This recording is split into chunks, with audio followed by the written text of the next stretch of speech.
Selected 15th overall in the 2025 NHL entry draft, he captained Canada to a gold medal at the U18 World Championships and scored 26 goals while adding 37 assists for 63 points in 60 games with the Seattle Thunderbirds in the WHL last season. Braeden Cootes is our guest today on the Canucks Insider podcast. Braeden, we're excited to get you on here, man. I know we just did this when you were drafted, but now it's a little bit more calmed down. Excited to have you back on the pod. Let's go back to draft day, though, a little bit. Now that you can kind of look back at it, what was that whole day like? And what was it like to just have so much family and friends around you? I saw the kids going nuts with you and all decked out in Canucks gear. Yeah, it was pretty cool having them all there. It was obviously special. They're all a little younger, so they probably thought that was the coolest thing ever. So, but yeah, I had lots of family there, which was great. And yeah, it was pretty crazy. And I know, like, playing for Seattle in the WHL, you kind of get this Western side of Canada and North America. What was it like to know that you're kind of getting to hang out here in the Pacific Northwest when you get to the NHL level? Yeah, I was really excited for that. I'm a West Coast kind of kid for sure. Like it out here, so I was really happy for that. Yeah, when it was Vancouver and you found out that they were the ones that picked you, I know you had a chance to meet with them and kind of do all that stuff around the combine time. But when you first knew that Vancouver was a team that drafted you, I'm curious, like, what were your initial thoughts knowing that you're joining the Canucks organization? Yeah, I was really excited. I had a little bit of feeling I might have a chance, and obviously when I heard my name, it was super cool. But yeah, I know a lot of people out here in Vancouver. I spent a year here playing hockey when I was younger, so I have lots of friends here and people I know. So yeah, just super excited. Cool. And with your Seattle team, like a very young team, and you guys had a few guys drafted in the most recent draft. How are you guys feeling going into next season and kind of looking to build on some stuff? And obviously a few years ago, such a great team for Seattle. It felt like you guys went through a little bit of a rebuild the last few years, but what is it like for you kind of looking forward to next season? Yeah, we have a lot of good young players that we're, like you said, just trying to kind of coming from a rebuild, the 07 group that we have there. And yeah, just trying to build, hopefully obviously have a better year this year than last year. And yeah, just keep getting better. What was it like when you found out you're going to wear a C in the WHL? I remember talking to our captain down in Abbotsford, Chase Waters, and he was a guy who did it for 3 years in the dub, and what it meant for him to have that at such a young age. For you, when you get the C put on your chest at 17, like, what's the feeling of that like? Because not a lot of people are going to experience that in their lives. Yeah, it was pretty crazy when I heard. I had a bit of a feeling maybe. I knew I would have a letter, but maybe not the C. I was co-captains with Minio when he was there, which was cool. And then obviously when Minnie left, then it was just me. But yeah, it was obviously a huge honor, and yeah, I enjoyed it. Yeah, and I know Sawyer's spoken pretty highly of you in the past as a guy. What was it like kind of playing with him and obviously watching him kind of get to the point now of graduating out of the WHL, just to play with a guy like that and have him be someone who could help you with leadership things at Seattle? Yeah, he's awesome. He's a great player, but even better person. So fun to hang out with. But yeah, such a great player. You know, he's such a good skater, defends well, moves the puck so clean out there that, you know, you can get it with speed. But yeah, it was so fun playing with him. What's hockey like in your family? Like, is it the main thing that everyone's always talking about at the dinner table, or is it just like a side thing? Like, how much is your family really into the sport? Yeah, I would say it's the main thing. Yeah. Being from Edmonton, that's, you know, with the Oilers there and everything, that's all we really talk about. Yeah, it's for sure the main thing, the main topic all the time. Just kind of what you grew up with in Edmonton. So when I was doing some research, I saw your brother, Sean, goalie fight. And I think we'll run it maybe a little bit here on the podcast. I just want to get your reaction. Like, when did you see that happened? Were you like watching it? Did you see it live or anything? Just watching your brother, Sean, get into a goalie fight. Like, it's a goalie fight. Everybody has to stop what they're doing and watch the thing. Yeah. What were you thinking when you first found out? Yeah, I think my dad texted me and I was just a little confused, like, what that even, like, what are you talking about? And then I kind of seen it all over Instagram, and it doesn't surprise me at all. We're all pretty competitive and have a bit of an edge to us. So I thought it was awesome. But yeah, I was not surprised that he did it. That's for sure. That's cool. And just getting a chance for you to represent Canada at the most recent U18s and to be captain for that. We kind of touched on this when I had you on last time, but just to get a chance to be captain of Canada, how can you put that into words? Because that is such a great honor to have as a U18 player. Yeah, it's hard to put into words. It's kind of a feeling that you'll never forget. Kind of looking at that jersey for the first time was really special.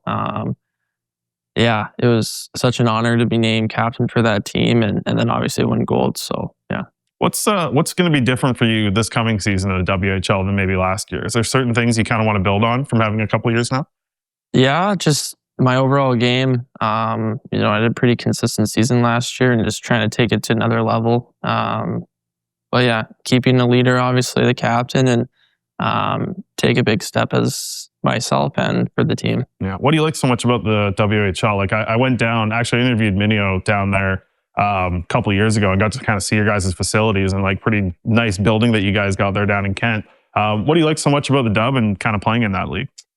Yeah, I love it. I just love playing lots of games. It's kind of like a pro style league for, junior. The fans are unbelievable there, especially, I mean, we're lucky in Seattle for our fans, but yeah, I love our coaches, management, everything about it. I've always wanted to play in that league. So Yeah, I heard from a lot of them actually when you were drafted. Like some of the fans down there in Seattle. What's it like that like the club of just like diehard fans, the season ticket holders in Seattle? Like I hear from a lot of them, and what's it like to kind of have the support from that group? It seems like they're locked in with you guys. yeah, it's pretty crazy. We're so lucky in Seattle. Not every team is as diehard as us. So some like any game, they're there, and even if there's not as many people in the barn, then it's still loud. They're so loud and cheer for us, and if we're losing, doesn't matter. They're there supporting us. So yeah.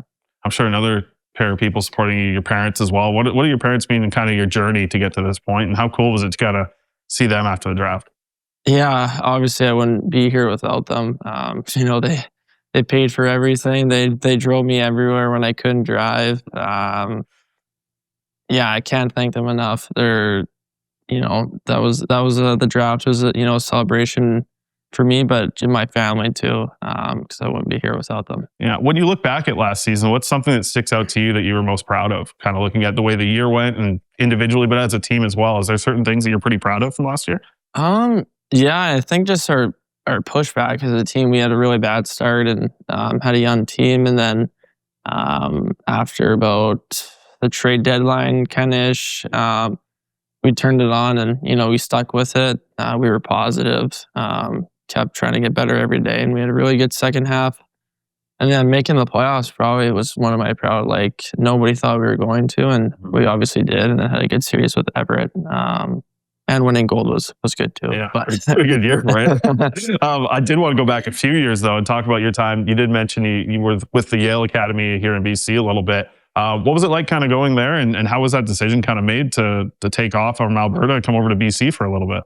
yeah, pretty crazy moving away from home when you're 14. Not many people do that.